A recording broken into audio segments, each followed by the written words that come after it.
feel that, before first going to the global, I think even if you see India as a country, I think do we really understand the different cultures, where we, how we work, what are the behavioral patterns that we see? Like, if you work in different states, if you go down south, how do you interact with people? If you go down east, how do you interact with people? I think my personal perspective is that it's very important for us to understand that a global experience, and which could be an experience, going outside of your comfort zone, will actually really help you to understand the different cultures, the different ways of working, the different emotional connects, some of the niceties, which are there. So just to give you an example. How do you ensure compliance and quality while scaling globally when it comes to only global? These are very important questions, Richa, that you are asking. I must admit the fact that to say an HR practice, right? In HR practice, you can get into HR operations or HR business practices. I think it's very important for us as professionals to understand what is in play in terms of technologies, in terms of smart practices, in terms of tools that can actually help to deliver a better product for the client, so that there is a benefit for the client. Because ultimately, at the end of the day, what we are doing is we are doing everything from a client perspective. You have to maintain the right balance. Therefore, you don't have to be over complicating things. You can simplify things. Welcome back, everyone, once again to my show, Noble by Richa. And we have a wonderful guest here once again from a very good organization. He is a great dad, of course, which I know. And I am having a very proud feeling to announce him on my show, Rajeev Kumar, a great career coach, a great dad, a great leader, and of course, sooner a great friend of mine. So welcome to the show, Rajiv. Thank you very much, for all the accolades. I was not expecting that to happen, but thank you very much, and I really appreciate that you invited me to this show. Sure. And it's an honor once again. Like I still remember that, we have not met, but of course, through our, connections, I reached out to you, and the way I could explain you that what is my motive to do this show, and you were able to understand that. So I'm really thankful, and I of course appreciate that, you allowed me to be a part of your, career journey. So I just wanted to know, Raju, how is your leadership journey till now? You're being a career coach. How the global effect, it helped you to grow in your career. Yeah. No, no, thanks, Risha. I think that's a very good question. See, from my perspective on the leadership style and the leadership journey, I think it has evolved over a period of time, right? But I feel personally that there's always a preponderance of a certain style of leadership, and that is a natural leadership style. I believe that there are two parts to the leadership. So one is a natural leadership style, and then you acquire it over a period of time, and you go through various phases of life. You work with different sets of people, and therefore, okay, you acquire that leadership. But if I want to look at myself, my leadership style, okay, I personally feel that, was formed, okay, in my formative years, right? So I was born in a place, which is called, Durgapur, which is a steel town, right? Which is in West Bengal. So if you look into the map, there is West Bengal. In West Bengal, there is a steel town called Durgapur, and you've got different types of steel plants, right? You've got Durgapur steel plant, alloy steel plants, etc. And my father was there because he was in Steel Authority of India. So we grew up in a small sort of a community, right? A small family, very well knit community, and people used to know each other, and we would be lining up at each other's house, very well knit, right, and closely connected. So what has actually happened is that as I recall those days, and as I see my natural leadership style, it's a very trusting leadership style, right? I've actually started looking at how I would, for me, the natural thing is to trust a person, to see that, look, everybody has got the right intention of doing things, and creating more respectful environment in which we can actually work. So I think that's the sort of a style of leadership, okay, that actually I think I've got a natural leadership style. And obviously, over a period of time, when you go through different phases of life, you acquire leadership. Now, I've worked with almost like around 25 to 30 people or 30 managers, over a period of time. I've learned a lot from them, in terms of how to address certain challenges, which you face, while you are in a professional life, right? So some of those acquired leadership style, okay, have also actually helped me. But I think a combination of my natural leadership style and the acquired leadership style, okay, has made me more effective as a leader. And I think we should always understand that, what is a natural leadership style, okay, of an individual. So that's how it does actually help me, a lot. I think, your other point, okay, which is quite important, that, from a, kind of a career coaching point of view. See, uh, the way I actually look at things is that a coach shows you a mirror, right? And that mirror is very important. So say, for example, okay, I was just taking an example like, I didn't brush my teeth for a couple of days, for example. Now, I will not be able to, smell my breath. But the coach is going to say that, look, you know what? You've got a breath which is foul. So that's exactly what happens. When a coach gives you a mirror, and you look into the mirror and start saying, yes, these are some of the things, okay, that I need to work on. These are the things, okay, which I need to improve.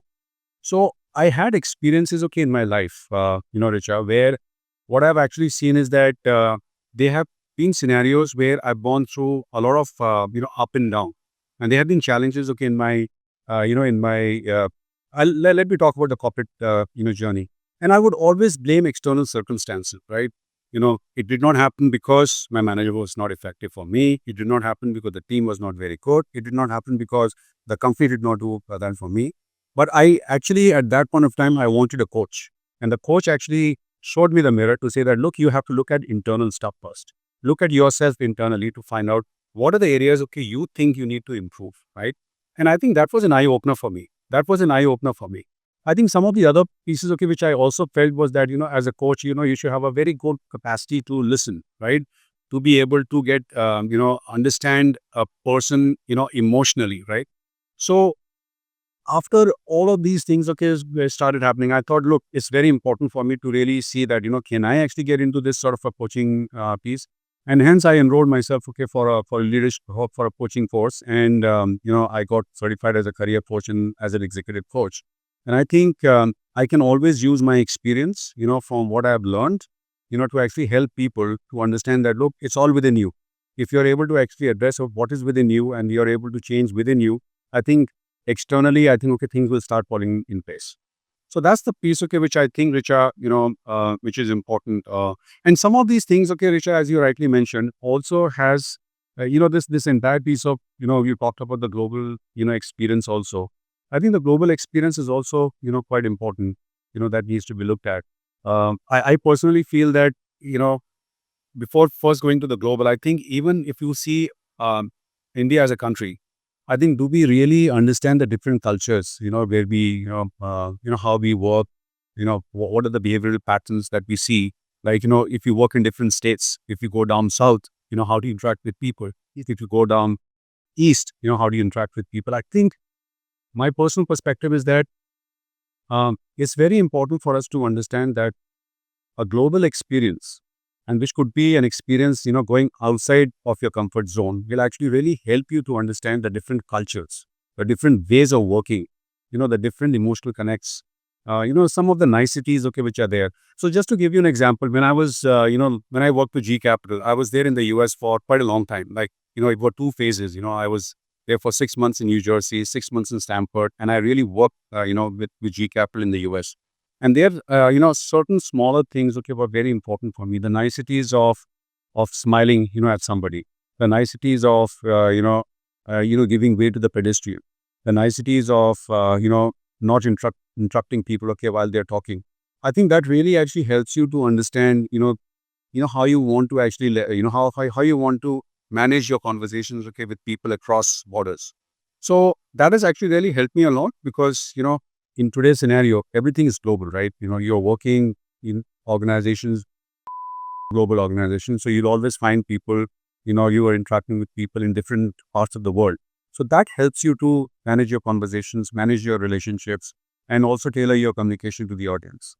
So effectively, I think, all in all, it has been a pretty evolving journey with respect to leadership, which Okay. So with one question, I just want to, raise a question here. Like you said that, a time was there when your team member it was not, there, up to your expectation, your manager and all.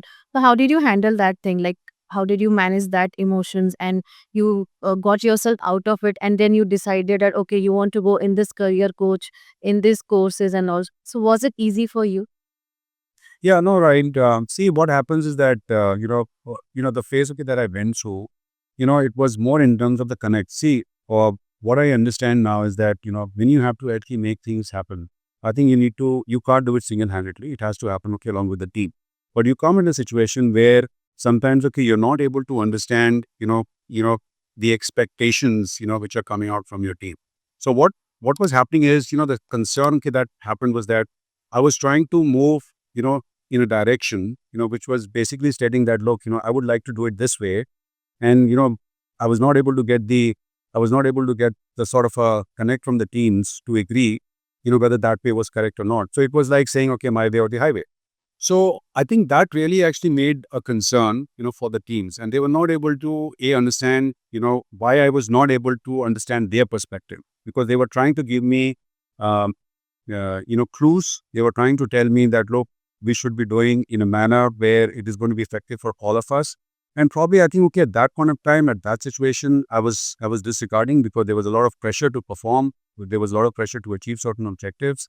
I think that's where, okay, the issue happened. Now, the point is, okay, how did I actually get over with that particular piece? Obviously, I got a lot of feedback. So there was a feedback that I got from the team, right? And I was still not able to digest that feedback, because, you are at the situation where you feel that, look, yeah, somebody is giving me a feedback, but it doesn't matter to me because I know the objective has to be achieved. But what I started realizing, Richa, was that even the team wanted me to be successful, and all of us to be successful, to achieve the objective. But what they were trying to ask me is listen to them, understand, okay, their perspective, form a view in such a way that we all move together towards that objective. So I think the way I got out of myself was, in terms of a bit more of a mentoring and a coaching, okay, that was given to me. And that's where, okay, I saw that, there was a mirror in front of me where I was able to understand very clearly that, look, what was I trying to do? I was not listening. I was forming a view that, look, my way is the most important way. I was just not willing to listen and understand the perspective of the team. So I think it took me some time of it to understand that particular piece. And that was a very big change for me. That was a very big change for me. And ever since then, I've realized the importance of listening, understanding, emotionally connecting. Because I think if you have these three things, uh, I think a lot of other things will start falling in place if you keep these things in mind. Yeah, right. So well said. So great takeaway. Our listeners will understand that how important is it to be heard, and if somebody is talking, you need to be a very patient listener, and with empathy as well is much needed in this fast-moving technology world. Okay, so the next question is, how the tech and smart has helped you to evolve in finance. That's an important piece today. With all the AIs, the Gen AIs and the agentic AIs coming into the picture, I think it is becoming quite important for us to understand that how do we use that in our operation, right? And especially when you talk about finance operations, right? I think the main objective out here is that, we really need to start thinking about how do we make our operations more smart and intelligent, right? And I think this is very important, because a smart and intelligent operation means an operation, okay, which is basically working as a platform, fully integrated platform, right? Because today, all the platforms that you have got, they are all integrated with different systems, right? Different ERPs. And that's a very common thing that is there. But the important element out here is that when they are integrated end to end with the different systems, they become more scalable as a model. And when it becomes scalable as a model, it is able to absorb the business growth. Because every organization today is growing, right? And they're looking at operating platforms which are more scalable in nature, right? Now, in order to make your processes more smart and more intelligent, I think there are a couple of factors that we need to look at, because we may not just try to look at only technology as the solution. There has to be smart practices, right? And one of the key aspects of smart practices is to really understand that, look, how do we look at, our businesses? How do we look at our processes, right? And which is where, okay, we start looking at how do we look into the design part of it. So today, the most important element that we have to really start looking at is how our processes are designed, right? And when you start looking at end to end, you will start understanding very clearly that some of the practices that we need to follow would be a very simpler piece, right? Which is basically like, your standardization, consolidation, right? Because we really need to look into a process which is standardized and consolidated, right? Also, we need to look at, a kind of a thing which is called, lean and Six Sigma, because that's an important Much element. discussed topic. Yes. It's a very important topic, because I'm working on a project and I'm trying to drive a Six Sigma project on quality. And Six Sigma project on quality really actually is bringing up, some very useful insights, which are going to be, as a business, you'll be able to realize that, look, what are some of the challenges that are happening? And therefore, if you start going into the demake approach to say that, look, what are the reasons, for that? So once you're able to do all of this stuff, and when I say once, I mean to say that it's a combination, right? It's a continuum factor. So you talk about smart practices, and then you start also looking at technology, right? Now the technology in play, it's like you have different things, okay, for different processes, right? So you cannot say that, look, I will just do a particular platform across. I think you have to understand the processes, and we have got a slew of business assets, or you can say technology assets or asset two. And that asset toolkit is basically a combination of, as I said, you have got workflows, which are integrated workflows. You've got, a combination of RPAs, robotic process automations. You've got RDAs, which are macros. And now we have got the things like Gen AIs, you have got very intelligent chatbots, or we call self-service agents. And we are also talking about agentic AIs, okay, which is coming into the picture. Now, all of these as a combination will actually help us to make our processes much more effective and efficient. And remember, the most important person is the person, okay, who is at the end of the process, who is managing it, is our people. It is really going to actually impact them. So what we need to really look at is, how do we engage our people to make our processes smart and intelligent? Because a process which is smart and intelligent also means our people are smart and intelligent, right? And hence, it is going to help to elevate our people, to grow our people technology-wise, in terms of depth-wise. I think that's going to be the important thing as we move forward. So, um, this is the way forward, which is happening in almost like every new client that we meet today, every existing client, okay, that we are talking today. I think it has to be a holistic approach, okay, that we need to look at, rather than just using tech, because if you do a lot more tech, sometimes, okay, you might not be able to absorb it. But yes, it has to be a balanced approach. Okay. So, any suggestions if somebody is starting at the start of their career or in the mid of their career, and they have a pretty good knowledge about tech and finance, but they really don't know which exactly path or the course they should, get into it, one lane you can say. So, any suggestions from your end? See, I think when I started the journey, right? I think at that time the tech was the lowest piece, right? We never knew that there'll be something called a tech. We used to talk about some robots, some what we say, macros, etc. But I think in today's scenario, uh, I think the lines that we are going to get into, the functional lines, that's a given thing. But I think this tech piece, and which is also the smart practices piece, is something, okay, which is very important. I think it's going to be they're going to be complementing each other, right? So I think I would not be suggesting that, look, you just go into this particular line. I think the line has to be a complementary line. So therefore, if you want to get into, say, an HR practice, right? In HR practice, you can get into HR operations or HR business practices. I think it's very important for us, as professionals, to understand that what is in play in terms of technologies, in terms of smart practices, in terms of tools that can actually help to deliver a better product, right? For the client, so that there is a benefit for the client. Because ultimately, at the end of the day, what we are doing is we are doing everything, okay, from a client perspective. So, you have to maintain the right balance. Therefore, you don't have to be over complicating things. You can simplify things, right? Say, for example, Richa, I've seen cases where, you may not require a tech. You may require a simplification of the process. You may want to cut down a few steps. And that cutting down a few steps, okay, would itself show the business the benefits, right? Right? You may require, scenarios, okay, where you may want to actually put small pieces of, simple, technologies, right, which can actually help you solve the problem that you have on hand. But there could be things, okay, which are more strategic in nature, right? Where the organizations are saying that, look, I want to grow my business 10x or 5x over the period of 5 years.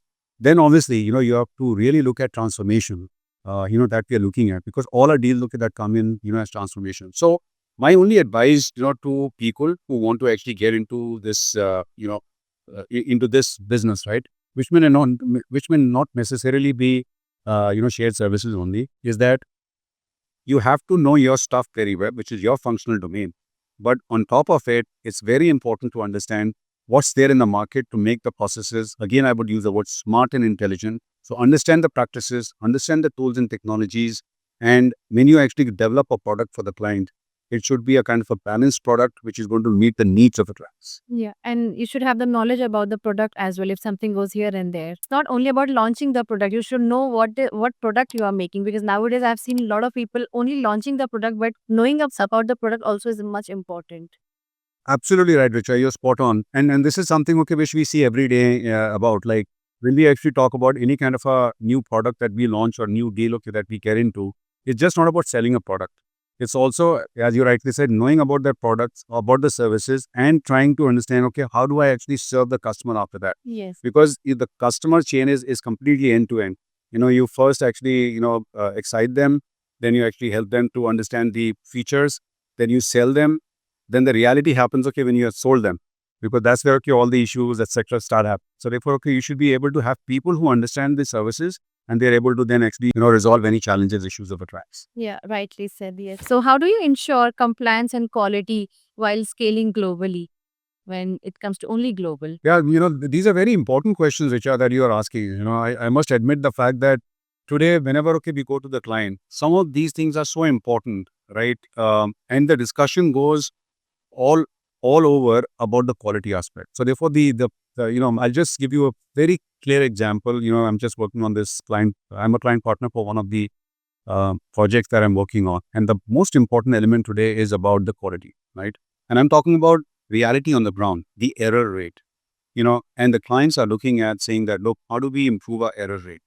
So I'm just trying to give you the fact that the reality on the ground is that, you know, from a services point of view, it's important to deliver transformation. It's important to deliver technology, but we have to keep in mind what are the outcomes. Technology will help you to achieve the outcomes. And the outcome is going to be that, you give a product which is absolutely clean and squeaky and is of high quality, right? Now, I remember, okay, those days, when I was young, you would get anything from Japan, Japanese product, people would just go crazy about, getting things from outside India, whether it be Japan or whether it be US, etc. Now, I think India is actually coming up at a very good scale, right? We are able to export products. Our exports are increasing. You are getting phones getting manufactured out here. iPhone, it's made. It's about to be like made in India only. The iPhone. Absolutely. Yes. So iPhone, and it's a very big investment, okay, that, Apple is doing because of the fact that the quality. So quality matters a lot. And I think, from a compliance posture point of view, both compliance and quality go hand in hand because what happened, okay, in Enron.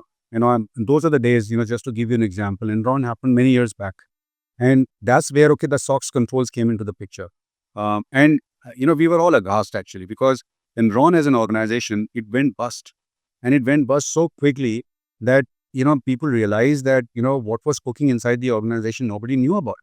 So that's the reason, okay, you will really start talking about Sarbanes-Oxley Act, which was actually formulated saying that the CFOs and the CEOs are responsible for signing the balance sheet, of an account. It's very important. Similarly, we are talking about, our compliance posture. And I think the way we look at the compliance posture is basically at an enterprise-wide level. So at the enterprise-wide level, okay, we have got, we follow a framework which is called POSO framework because that's I know about that piece, which is Committee of Sponsoring Organization. And it has got various elements to it, which talks about a control environment. What are the key controls, okay, that we need to look at, which is called your IKCs, individual key controls.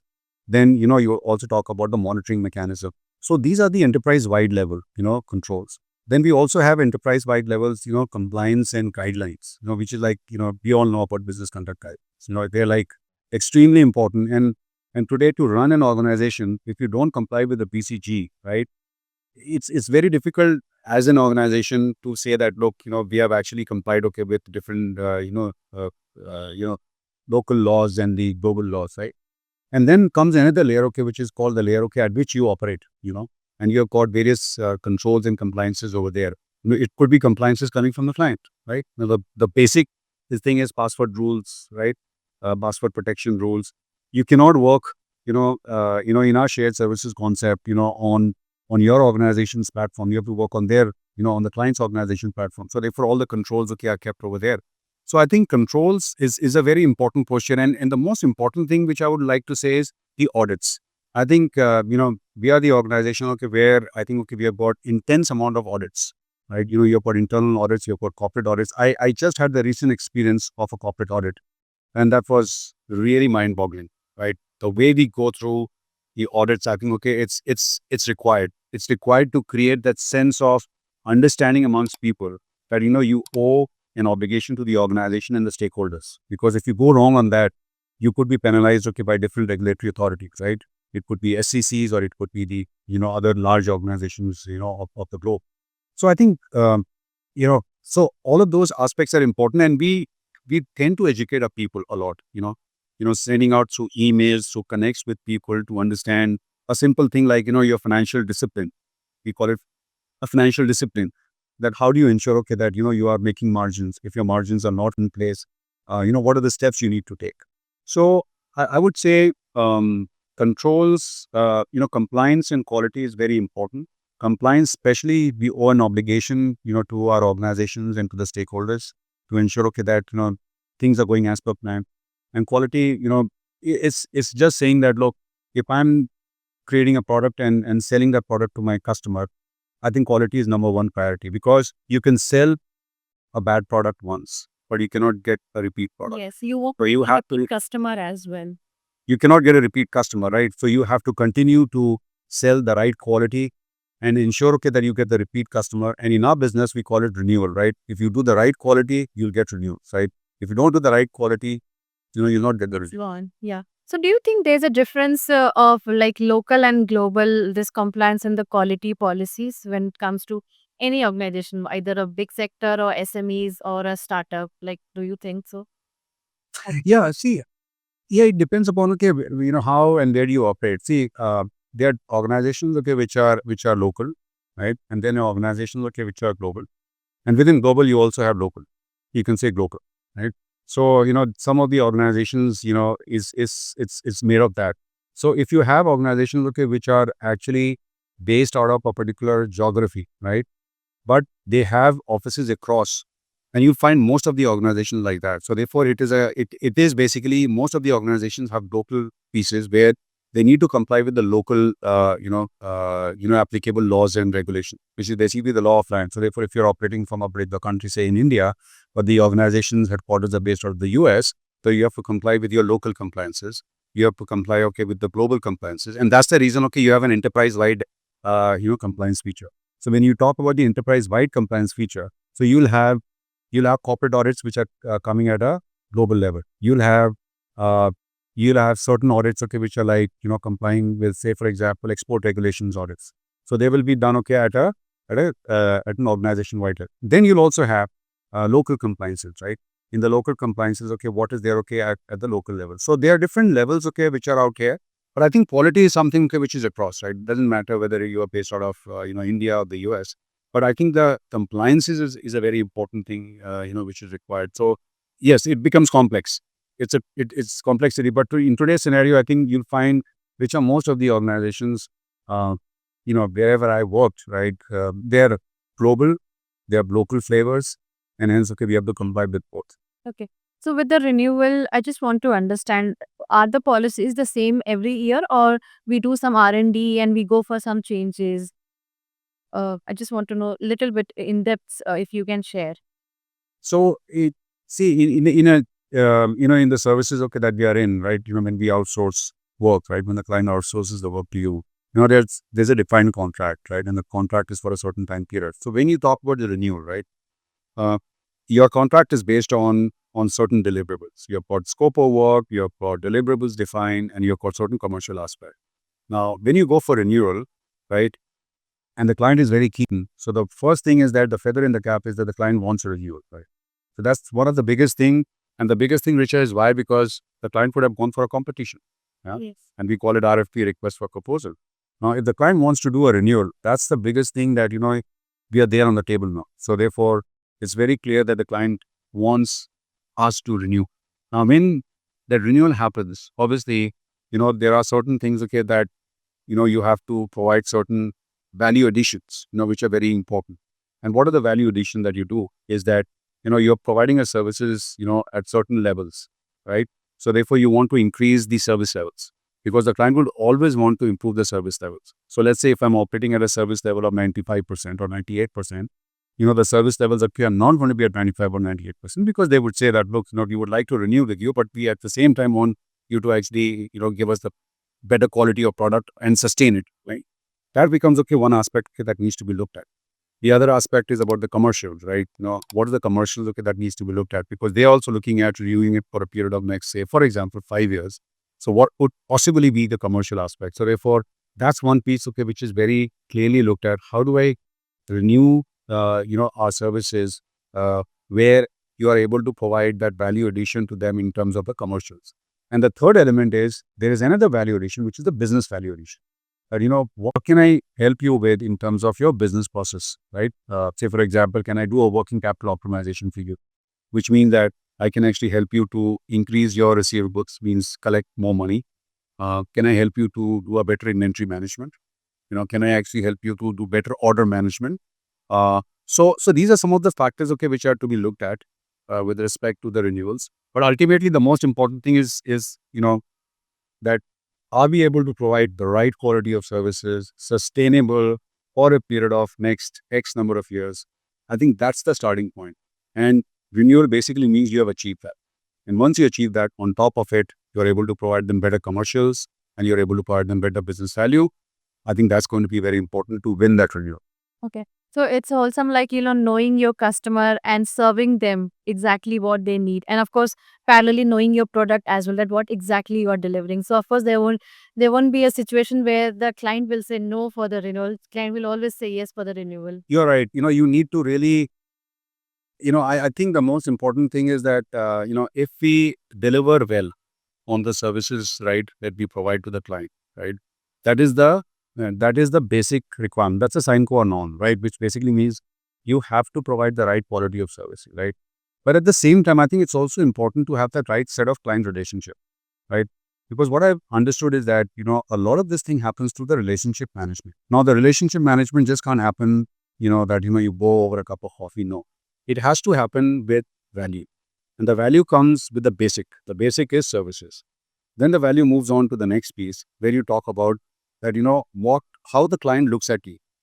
See, one of the examples, okay, that I've got is that, in many cases, the clients, okay, will always look at you as a service provider. But it is also for us to say whether we want them to look at us as a service provider or as a partner. And there's a big difference between the two. And I can also, attune myself to say that, look, I'm going to be providing you services. That's it. This is okay what I do for you. But when you start looking into the partnership, then you are really thinking about things more end to end to take out that difference of saying that, look, I'm a service provider. I think that's where, okay, there is a very big shift which is happening today, right? And this will happen everywhere. Richa, you will find even the entrepreneurs also today. It doesn't matter to them that, look, you called me for this service, I'm going to provide you only with this service. They'll always want to say that, look, let me understand what is your problem, right? If I understand your business problem, if I understand your business challenges, I'll solve for it. I'm already providing you with these services, but I'll solve for it. So I think if you're able to understand the business requirements, the business needs, the business challenges of the client, and we cater to that in ways which actually instills confidence in them to say that, look, these are the people or this is the organization that I want to work with because they're trying to understand what are the problems that I'm facing and they're trying to help me out by giving me suggestions. I think that goes a long way. That goes a long way because providing services are table stakes, right? But what you do beyond that is important. And this is called our client relationship. That's how I look at it, that, what can we do something, okay, which is over and beyond to solve the business problems. So well said. Yeah, I will, give you the next question. We'll go with the rapid fire. So I'm gonna ask you 4 or 5 rapid fire. You need to give me answer in one word, 1 or 2 words. Okay. Okay. It can be one line also. Yes. Okay. Okay.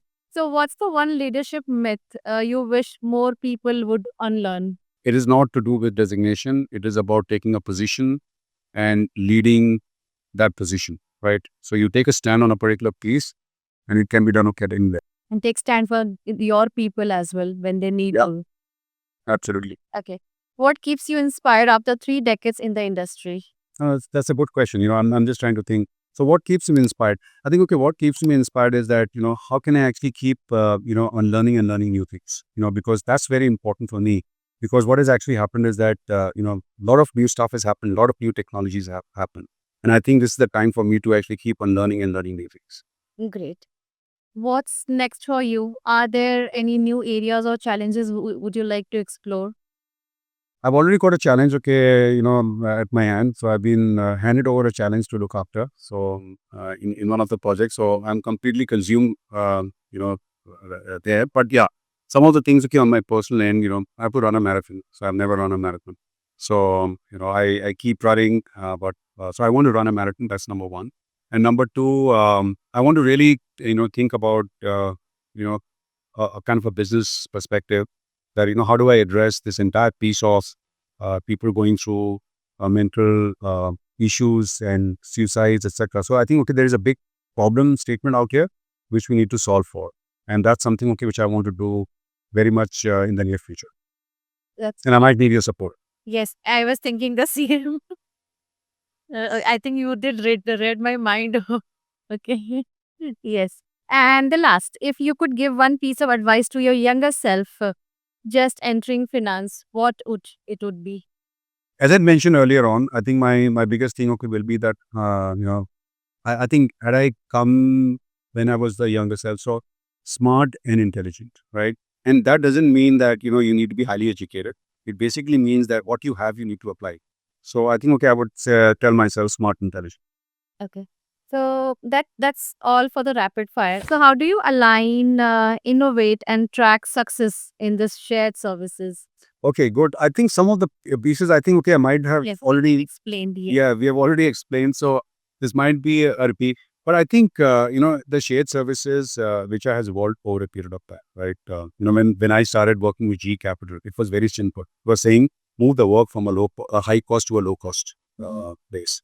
And, and create a center where people can just work together. That was cost arbitrage. But over a period of time, it has improved because it has changed actually. Because now there is an element of how do you add value to the business through technology. But now we are calling shared services as global capability centers, where we are saying that how do you ensure that you own the process into it, which means you're the owners. There's a very big shift now in terms of, as I was saying, being a service provider to trying to tell them that look, how can I actually solve your business problems, and that can happen only when the ownership happens, right? And that's how it's happened. Now, in terms of the success factor and how do we actually drive this particular piece, I think for me, the success factor of any shared services is very simple. One outcome, that is the client willing to do the business with us year on year on year on year? That's the success factor, and that gets measured everywhere. You might get a very good NPS score, you might get a very good client satisfaction score. And I've had that experience that I was getting very good client experience, scores, but the client did not renew with us, and we just fell off our chairs. We said, okay, what happened? But they decided to move on. This means there was something okay, that we could have done better. So that's the success factor. But if you were to just backtrack and you were to just join the dots, it's very simple. We need to be very clear in terms of identifying what is the scope of work that we are going to deliver. And this is always there, okay, in every shared services. We have got a statement of work, we call it SOW. It clearly defines what is the scope that you want to deliver, what is the service provider, what is the retained organization that is going to deliver. And it also talks about that, look, what is the solution that we need to actually create in order to deliver, right? And that solution is basically a combination of various factors. It will have your IT tools and technologies, the transformation landscape, your number of people, right, etc. And that it gets laid out in the form of a commercial that goes out to the client. Now, it has got different elements to it. And the different elements to it is that it also actually enables us to start understanding what are the measurement metrics. Like, what is it that I need to measure? Because from a success factor, because the end outcome is that, how does the client want, if the client is willing to work with us again and again, that has to be based on certain clear-cut parameters. And the parameters, okay, we define is the service level agreements, right? Which is very clearly defined. We have, key performance indicators. And those are the indicators, okay, that we define very clearly, which are tracked, month on month, with the client. And then on top of it, if you are able to actually provide some additional, value benefits. All of these are done, okay, through a very systematic manner. And this has to be done every week. It has to be done every month. It has to be done every quarterly. And then, it is also done through various governance cables. So this is very, very important for us. So our statement of work is important. The solutions are important. What do we give in the solution? And then how do we measure each of these metrics? That defines the success factor. And when you start seeing that these metrics falling, over, that's where, the entire organization rallies behind it to say that, look, why are the metrics falling over? What can we do to improve it? So I think these are some of the parameters that we need to look at. So I think it's very simple, as we always say that, what you can measure, you can improve. So therefore, measurement is a key factor. And this actually really helps. Just understand and improve, and then just move ahead. Absolutely. Understand, improve, and move ahead. Very well said. Because it's important that, if we understand, okay, what we need to deliver, if we understand, okay, what is the need of the client, we'll continuously improve, right? We'll continuously improve. And if we continuously improve, I think that's the way forward. Yeah, because for once I remember for my one of the episode only, there was one of my guests who said that it's okay to repeat your mistake, but it's not okay to repeat the mistake again and again. So Again, yeah. you understand, you like improve and move ahead. Absolutely right. Absolutely. And that's the point, okay, which is always mentioned that, when I talked about the mistakes and the errors, for us, as we call it, I think how do we, and you'll find this on the floor, right? That sometimes the same mistakes happen again and again. Yes. And that's the piece, okay, where, we always have to understand that, why are those mistakes happening, and how do you fix those mistakes is important. So why and what needs to be fixed, and there are things like interpretation, right? There are things like, you know, people have changed, etc. So that's the way it is. That's great. So, yeah. So, next question. How do you build great teams? Of course, I'm sure you have a very great team and grow the future leaders with this Gen Zs, especially the Gen Zs who are there in the workforce now. So, how do you balance it? Yeah, see, the workforce is very different today versus, What we had. right. So there's a difference, out here, and I think, see, it's, in the new generation, okay, which is coming in, everyone is very tech savvy, extremely tech savvy, because you don't have to explain how to, I think for me, operating a mobile phone has all used to be a challenge. It's much easier now, Yeah. right? And with the new generation, it is not. They are not that difficult at all. So I think they're tech savvy. But besides that, I think the most important thing, okay, which is coming out is that we really need to understand, that what is the purpose that they're driven with, right? To really make a great team, there are two purposes, right? Which I always see. One is the purpose of the organization, right? Where we'll actually have to talk about that. Look, this is the vision, and this vision becomes a purpose. This is the objective. So you should understand, okay, why are you doing what you're doing, right? But the most important thing is to really understand that, does the team have a purpose, right? And which is where, okay, whenever, okay, I had a large team and I went into my different team. Now I've got another team. So I always used to have in my one-on-ones that, look, we need to have a purpose which is slightly bigger than the purpose that we have in the office. Now, because what is actually happening is that, when you have a purpose of only work, work, and work, then that's where, okay, the problem starts. Because, your entire life is centered around the work. And whenever, okay, I used to have our one-on-ones, I used to say that, look, what are your aspirations? And your aspirations may not just be restricted to saying, I want to get promoted. I want to get my next level. Now, that's one part to it, because your entire life is much bigger. So I think, to make a great team, it is very important to here define the purpose that you have, and also understand from them, okay, what is their purpose, and try to ensure, okay, that, you are able to actually drive them towards that purpose also. And there are people, who would say that, look, I love photography, and photography gives them a very big, and there was this guy, he said that, look, I love photography. I said, okay, fine, I've got so many events happening. Can you do the photography for me? And I got to know that he loves wildlife photography. So I said, okay, fine, I understand, but can you at least help me over there? And this guy was quite happy. And we used to have events. He would come, then I would say, okay, can you make a collage and share it with us? He started doing that. And then he would share the collage, okay, of his wildlife photography also. And we started, okay, saying that, fine, can you come and make a presentation, right? So some of these things, okay, really help, because this is where you will start connecting the dots with the team, that there is something, okay, beyond the work. Now, having said that, there's another element, okay, which is important to make the great teams. The great teams you'll find, will actually emerge, okay, out of great issues, right? Or great challenges. And I think it's very important for us to really understand that, whenever these challenges happen, and I think this is very, very important, that, what I've realized is that, to make a great team will happen when they come out, okay, from a great challenging situation. Yes. Because that's the real test, right? And this has happened with me. And believe me, not everybody, jumped to support. There are few people within the team, but those few people are the ones, okay, that people look up to, right? So I'm not saying, okay, that the others, okay, were not interested at all, but there were 4 or 5 people who actually made the dent. So I think the great teams are made out of great challenges, right? So therefore, as they say, great economies are built out of great depression, right? So I think that's the way it is happening. And I don't think so there's anything else, okay, that you need to do, because, the smartness and the intelligence comes from that. That how you apply yourself, okay, when there are challenges and when there are situations, right?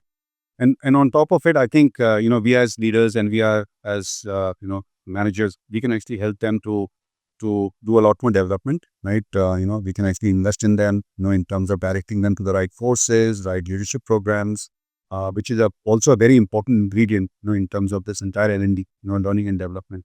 I think learning and development has to be taken very seriously, uh, because we spend too much time at work and we have less time, okay, to really sharpen our saw, right?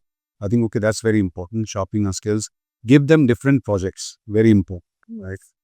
I think the way I've learned over a period of time, in terms of my leadership piece, okay, which I mentioned to you earlier, I think I've just done very different things. In my current organization, probably this is my 5th role in my last 7 years. And simply because I took a leap, right? I took a leap of faith, right? And when I took a leap of faith, I said, fine, some out of, 10 times, 3 times, okay, you may not be successful. It's possible. But 7 times, okay, you'll be successful. But because you think that, 3 times, okay, you might fail, you leave your 7 times success, right? So I think it's important that, we need to believe in our people, help them to do different types of roles, and try to ensure, okay, that we release them to better objectives. I'm saying this piece, sometimes, okay, I'll also say, don't release him right now because he's my key resource, but try to work towards releasing people. Because when you release people, they become your brand ambassador. So I think all of these things, okay, will help you to become a great team, right? Because they will then actually start understanding the value of a great team. Okay, so what is your message for the leaders who are the emerging leaders or who became a leader now, and sometimes, because of course, because of the client situation or the client expectation, they are in a situation where they make work only work. I know they set the expectation to their team members that, out of the work there is no world as such, only work, work. So how do you want to, describe this for those leaders? See, I think, Richa, this is happening a lot, Yes. and this is a reality of life on the floor, right? And it has happened with me also. I think there are times, there are prying situations. So let's see, this is the entire pie, this is the entire circle. You've got different elements to it, right? And you'll find that this entire circle is moving in such a way that it has got spaces in the middle. So one space is work, one space is, your personal time, one space is your family time, etc. But what will happen is, at a certain point of time, out of this entire circle, you'll have a lot more focus on the work, right? So we'll have to understand. So if you find that there is an issue which is coming up because during that particular point of time, I need to focus a lot more on the work, be it an entrepreneur, be it an employee, be it, a manager, etc.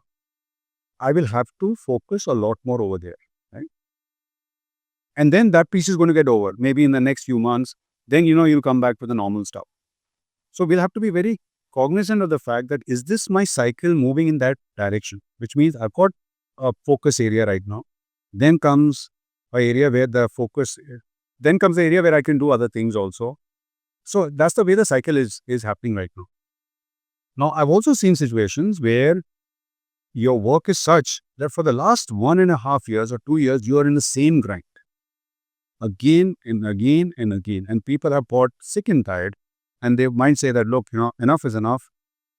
I want either a change in the job or I want a change in the role within the organization or outside the organization. I think my only point of advice, my personal advice is that what is within your control is more important. What is not within your control, we can't do much. I think what is within our control is to create the right environment. See, today when I talk to people, it's not that they don't want to work. Everybody wants to work. Everybody knows the challenges and everybody knows the purpose also. But I think, okay, the environment that we create is very important. Sometimes the environments, okay, which are created, from a client organization, from our organization, just adds on to the complexity. It just adds on. So my advice is, let's understand, okay, what is the cycle? If the cycle is that during this time of period, we need to focus on work. Please focus on work. It's important, because there are situations we have to address. But let's not get into a situation where this becomes this is the way the cycle will continue. You'll just keep working. So it's important that if you are able to solve out. Secondly, please create the right level of environment. Come what may, even if you're working 12 hours, you can work in a very good way. You can have the right level of enjoyment on the floor. You can laugh around also a bit. You can also create a scenario where somebody says I'm not feeling well. Okay, fine, take your time off. You can do a lot more things. It's just that we get into this grind to say that boss is life or death. There's nothing called life or death, right? Yes. So my advice to all the people, and this is the advice that I give myself also, we should look at the situation, and if you think there are times when it is trying, make it much easier for people. Make it more relaxed, for people, right? Because that's the way we'll have to manage. That's a great understanding. And I'm sure, all our leaders, with all due respect, I'm not saying that they're not doing, but, if the situation needs empathy and if, if your team member, needs a sense of understanding, they want to be heard.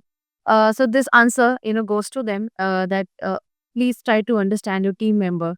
Work will continue, but once a human being is suppose, mentally uh, not harassed, I'll say, but traumatized or disturbed, he or she will not come back to the same mental set.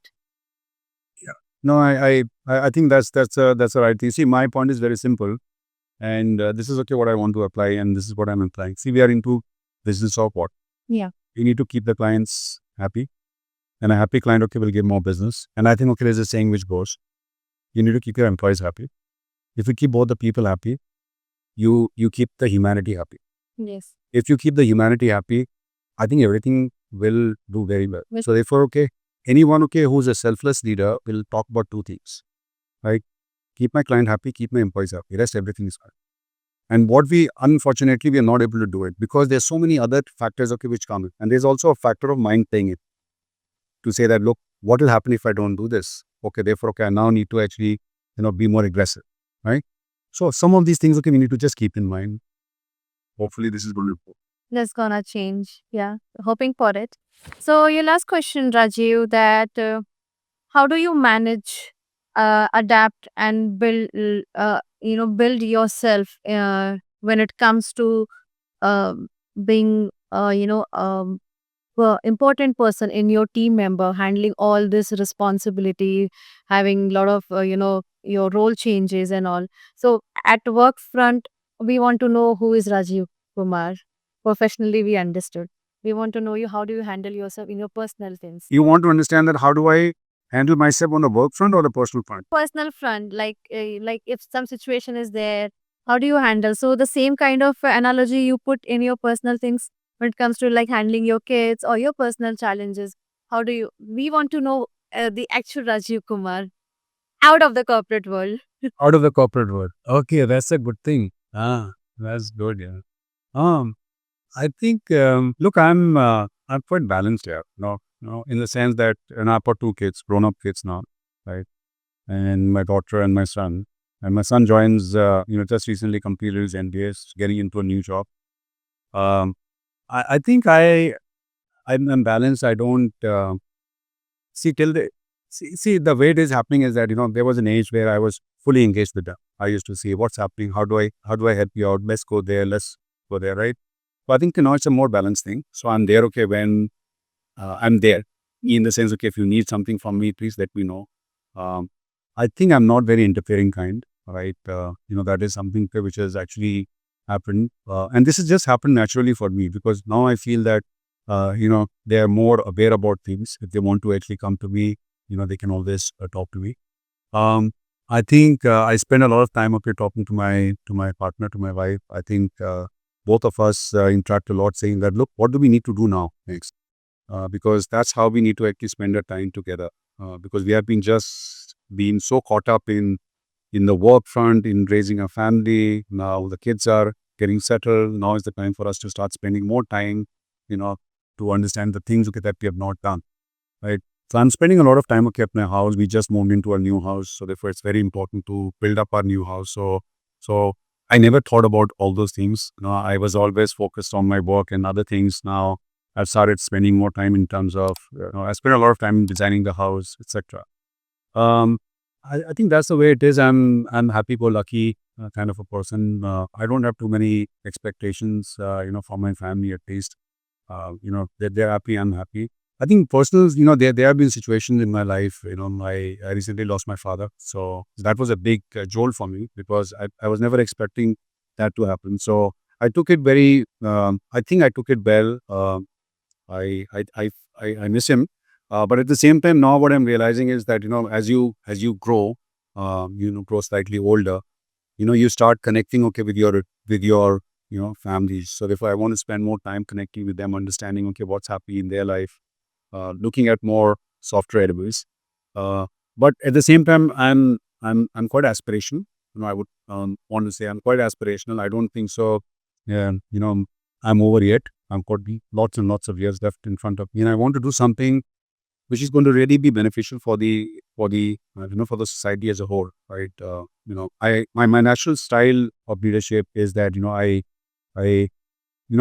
I do get concerned about my environment, right? What's happening around, how can I actually help, and especially what I was talking to you that I keep reading about this piece that people are not mentally fit. They need support. How we can support. So that's how I am, right? So the reason to ask you this question, because the answers were much related to all the questions which I asked you, the answers which you gave. So I see you that of course you are a career coach. So when you said that your kids, they have this understanding that they can reach out to you for any advice. So see, like you are, carrying the same role in your personal life as a career coach for your kids. You said that you are in, spending a lot of time with your wife, build up a house, settling down with your family. So it's like, same thing you are doing with your team members, leading the organization. So that's what I wanted to relate it, like what exactly Rajiv Kumar is, personally and professionally. And I got the exact answer that you are the perfect coach which people can always look up to you. With this podcast they can, of course, understand a lot of things which you have explained, that of course the family comes first, your mental being comes first. Work will always go in the flow, work will be always there, but your family, your mental growth should be there, mental stability should be there. Yeah. Yeah. So that's all from my end. Anything you want to add on before we wrap up this show? No, I think this was a very useful chat with you. I really liked, the questions okay that you had posed. No, I think I would just say that, as we say, life is a big ball. I think there are different parts to it. I think we should all enjoy different parts of life. Work is one aspect to it, but definitely I think there is a lot that we can do. Individually and as a society we cannot do as a society. And I really believe in this entire piece of um, you know manifestation. I think it's important that we should always actually you know really be manifesting to do bigger things in life, which is going to be helping not only yourself but the entire sort of families and societies. Yeah. So I feel that that's more important. That's the purpose. Okay, that we have all got. It's not just only work, work, work. I think it's beyond that. Yes, rightly said. Thank you so much, Raju, once again, of course, for saying yes to this podcast show and being a part of it. And I am really hoping for have more episodes with you in person in our studio in Bangalore. So yes, thank you so much to all our viewers and listeners. Stay tuned, and we will surely will have a like new show, new episode with Raju very near soon, or maybe next year, maybe. Yeah. So, yes, thank you so much once again and take care. Bye bye. Thank you. Bye. Bye. Bye.